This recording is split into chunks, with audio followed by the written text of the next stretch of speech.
Pesisir Sumatera Selatan sebagai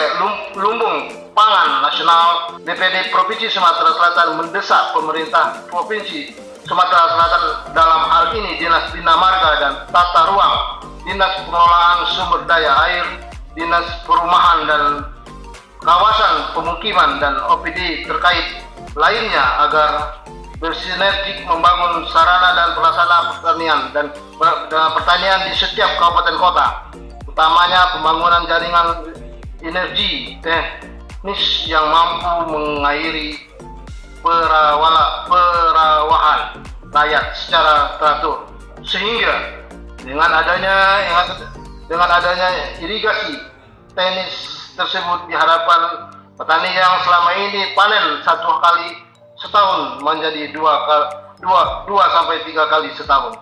Dengan demikian kesejahteraan petani dapat ditingkatkan.